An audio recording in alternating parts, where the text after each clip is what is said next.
Hey there, welcome back to another video. This time it is a review of the 2018 sports comedy Uncle Drew. This movie's cover art makes the film look like it's sponsored by Sunkist. I mean, look at how much orange there is on this. It makes sense because the team colors for team buckets on their jerseys is this bright of an orange, and that's the color scheme of Uncle Drew's van. But still, I mean, that's a hell of a lot of orange. Anyway, this film wasn't as much of an eyesore as I thought it was going to be. It wasn't as awful as I thought it was going to be either. I was actually pleasantly surprised by this film.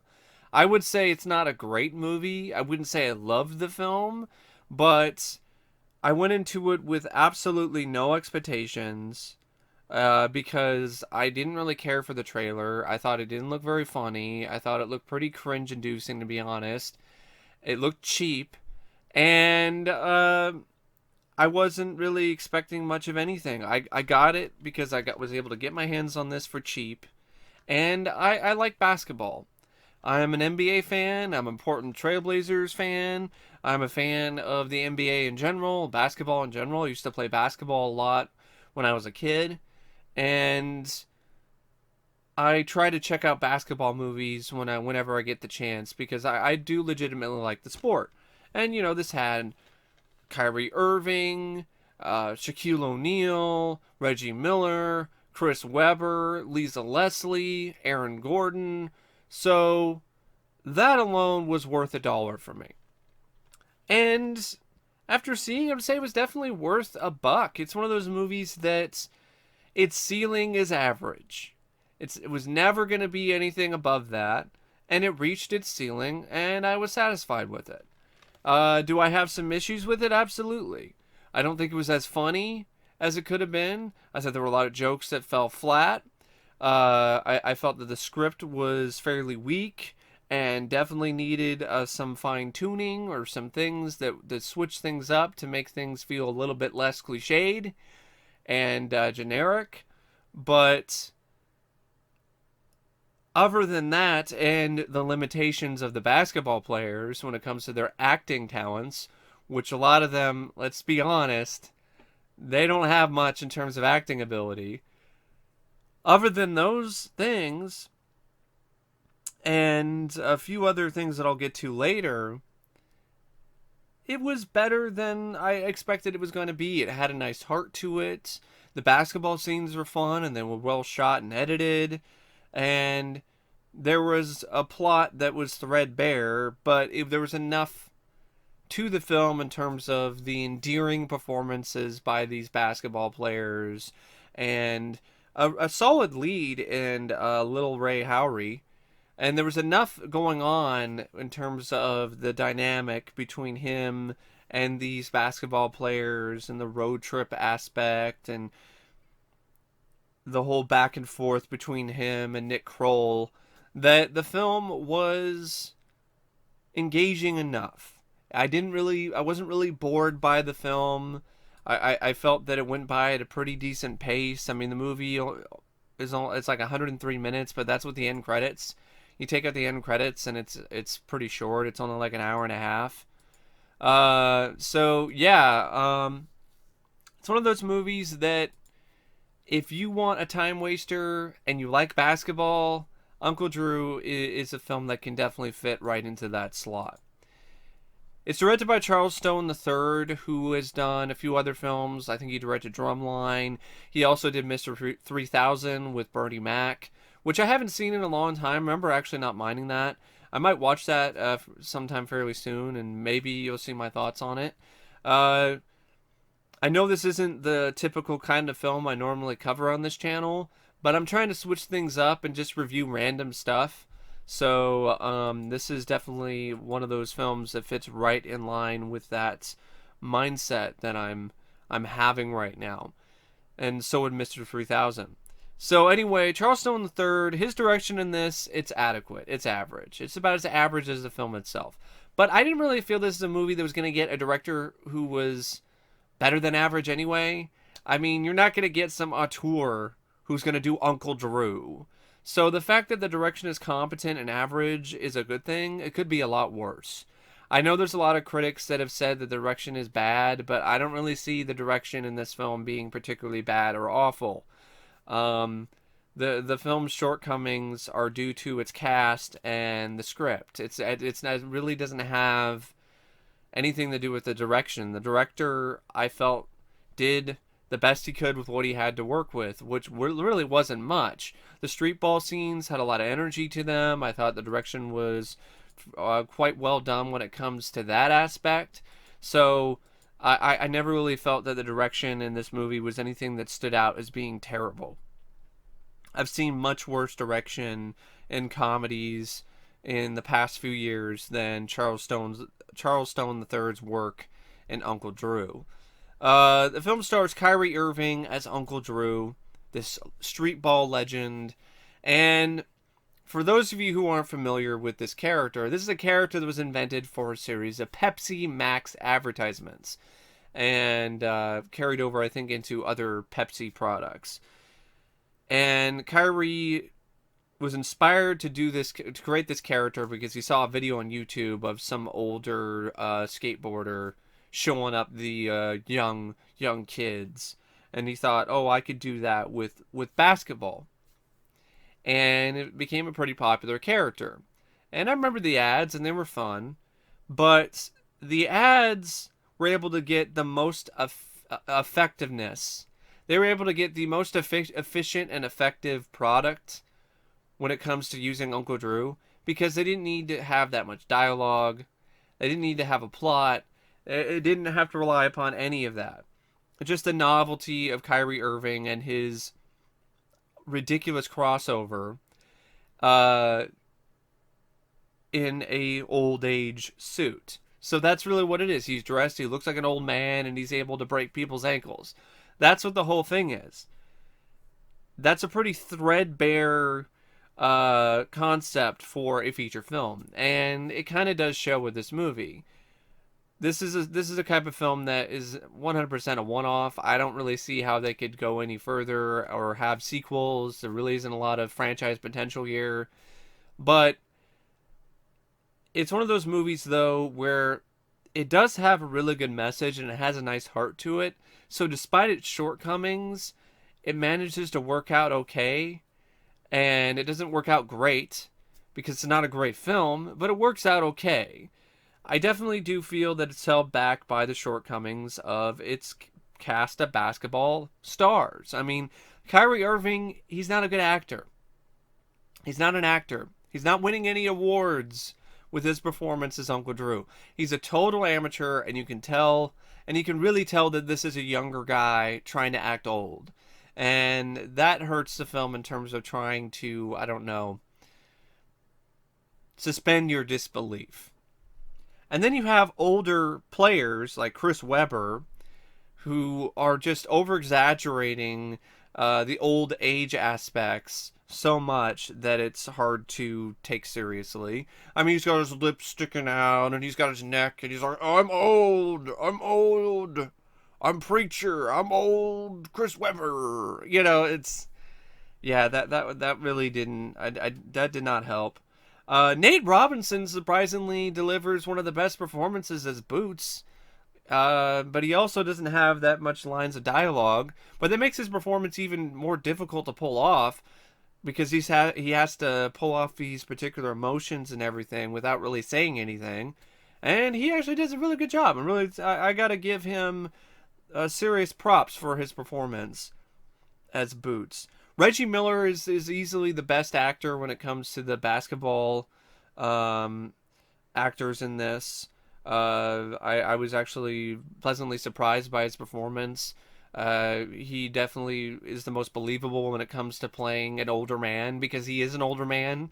So it wasn't really a lot of acting on his part about in terms of like acting old. Shaq, he's fine. He does good with this role because it's just, hey, play some basketball, be a disgruntled, big, giant old man, and have very few lines of dialogue. That's really what Shaq does the best, and that's why he was able to be pretty effective here, because didn't give him very much lines to say, and just relied more upon his physical presence. Lisa Leslie was fine as well as Chris Webber's his character's wife, who comes in and helps them out, helps the team out in the end when Shaq isn't able to finish the tournament. Tiffany Haddish, I could not stand in this role. That's the point. She's supposed to be an unlikable, annoying bitch. Her character, Jess. But it really got on my nerves. And she's an actress who I feel has just been doing a lot of the same shit in every movie. And she's really getting tiring. She's just complete overdose of the same shtick. Like, get something else, girl. Like, figure something else out. And I gotta be honest, I liked her in The Oath. She actually showed some acting muscles. She flexed some acting muscles, showed some things that I hadn't seen before. But this is just more of the same shit that I've seen her do in every other film I've seen her in. And I get it, that's her shtick, but it's gotten really old really fast, and I don't think it has much longer of a shelf life. I really don't. Nick Kroll is a lot of fun as an outright troll. Like, this character is a straight up troll. Mookie Bass, who is Dax's longtime rival. I enjoyed his performance because he's going all out. He's given it 110%. He's just turning up the dial to 11 in terms of chewing up the scenery and just being an absolute fucking dickhead. So I did enjoy his performance because he's supposed to be an unlikable prick, and that's exactly what he is. You want to smack him in the face. You want him to lose. Aaron Gordon, that really wasn't acting on his part. It was like, hey, Aaron Gordon, show off your ridiculous athleticism and make crazy dunks. That's really what his performance was. Lil Rel Howery, I liked him. I thought his performance was, I would probably say, the best out of the entire film. His character was charismatic. He was funny, but he also had enough in terms of his characterization where you rooted for him and you felt for him. I've been there. I've been right in his shoes when it comes to being humiliated when it comes to playing basketball.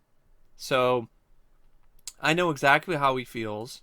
And so I guess that's another thing that made his performance so solid to me, is because I could relate to it. But he's still just a really likable guy. I liked him a lot in Get Out. There's a fun Get Out reference in this as well. Nice Get Out in joke. And, you know, I thought he carried the film fairly well. So, and he had some good chemistry with the basketball players, and there was a nice there was a nice spark between him and the love interest, Maya, played by Erica Ashe. Yeah, I liked his character, Dax Winslow, and I thought he did a good job with his performance. The rest of the cast, like I said, Shaq as Big Fella, Chris Webber as Preacher, Reggie Miller as Lights, Nate Robinson as Boots, Lisa Leslie as Betty Lou. The basketball players, they're not really the best actors. Some are better than others. But when they're tasked to do basketball stuff, they show their skills. And I guess that's kind of what the film sacrifices. This film sacrifices acting talent for basketball talent. And in some ways it works, in some ways it doesn't. J.B. Smoove is also in this as a barber who remembers Uncle Drew. You have Mike Epps, who's also in the film for a little bit, says a few funny lines, and then doesn't really have a whole lot to do. And then you have some other basketball players and stars who were involved in the 30 for 30 parody short that opens the film. And that's an example of this script actually being funny and actually being clever. The script is a mixed bag. So the screenplay by Jay Longino, it's got some really great basketball in-jokes. So if you're a fan of the NBA and you know of things like Chris Webber's infamous timeout incident when he was playing for Michigan, where he called for a timeout that he didn't have, or stuff, or like the relationship between Kobe and Shaq, because there's even a scene where Shaquille O'Neal's character, Big Fella, is talking to Uncle Drew, and he's like, "Pass the ball, Kobe." So there are some moments like that sprinkled throughout the film, which are in jokes and references to basketball lore.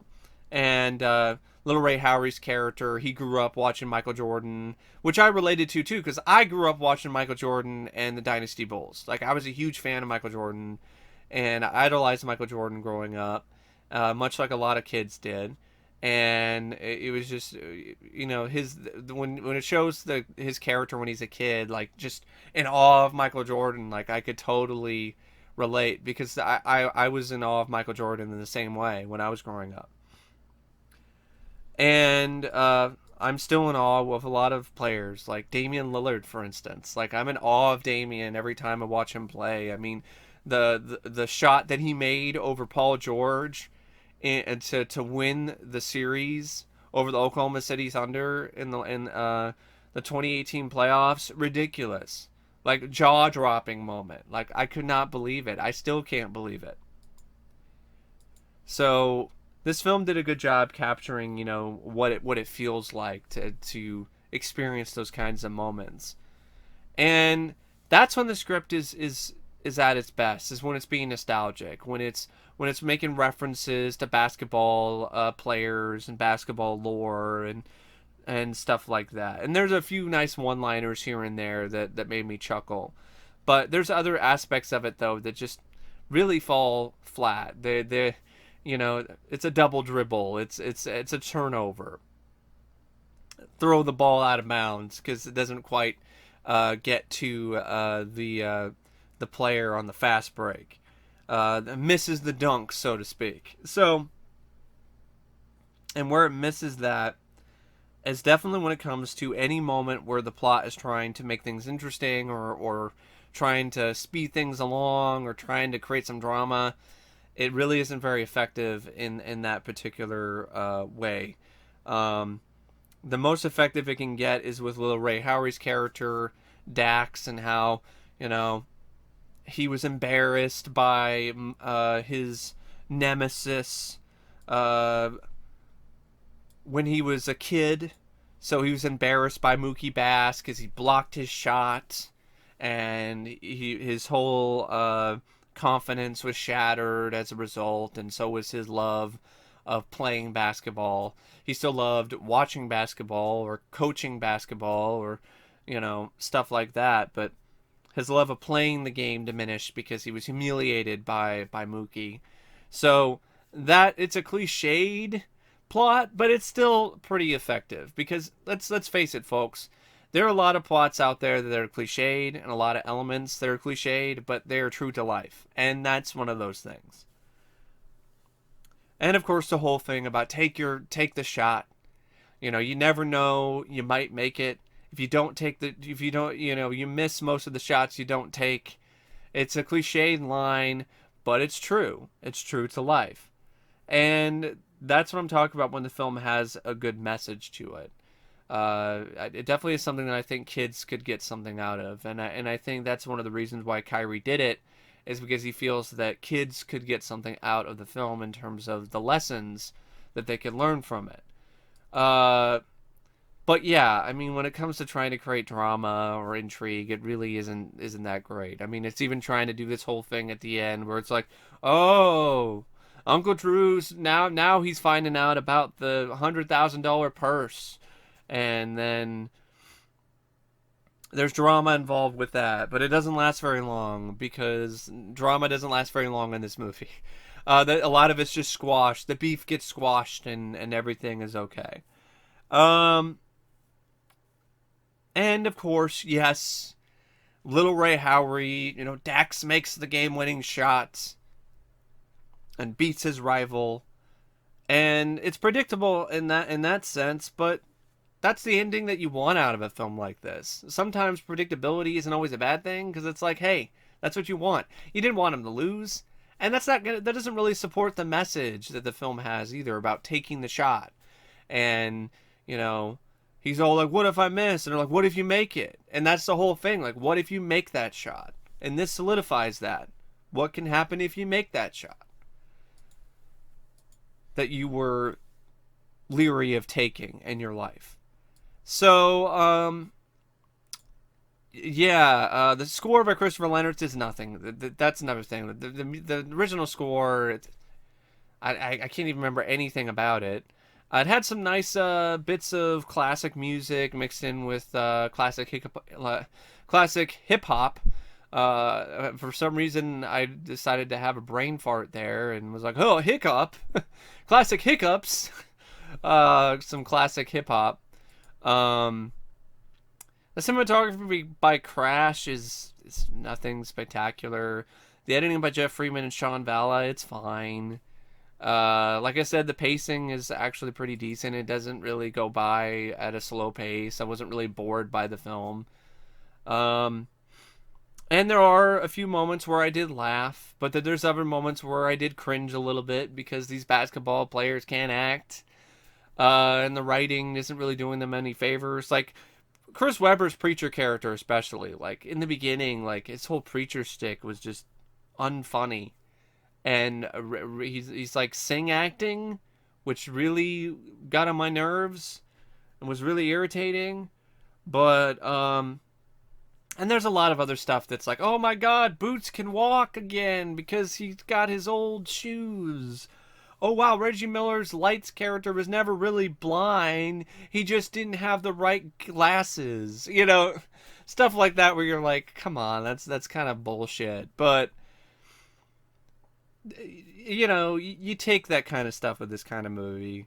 The basketball scenes though were fun, and that's ultimately kind of what a lot of people are looking for out of this kind of film is the basketball. And the basketball was well shot and it was well choreographed, and it was fun to see these old basketball players get at it again and shoot some hoops. And like I said, it has its heart in the right place and it has a good message to it. So it definitely does hold up when it comes to that particular category, and that definitely does help the film, because if it didn't really have a nice heart to it, then I'd probably feel that it's just some soulless cash grab, and that's not really the case. And you know, like I said, I like the character of Dax, and I like his journey. And the basketball players, despite the fact that they can't act, most of them, there was something still endearing and worth watching about their performances, because there was still something, you know, their love of the game is definitely something that rubbed off on me. And I definitely feel that that's something that you can't really deliver with anyone other than former basketball players. So they were able to really, I'm just trying to think of the right word. They were really able to hammer home that whole thing about, you know, loving the game and respecting the game of basketball and what it stands for and not being selfish, you know, that kind of thing. And realizing that it's a team effort, and there's all different types of people and individuals who like to play the game, and they should all be respected and should all be appreciated equally. But yeah, I don't really know what else to say about the film, except if I were to rate it out of 5 stars, I'd give Uncle Drew 3 out of 5. Like I said, it's just an okay, average basketball movie. It's not up there with Hoosiers. It's not a classic by any means. I would even say I like something like Space Jam more, just for the sheer spectacle.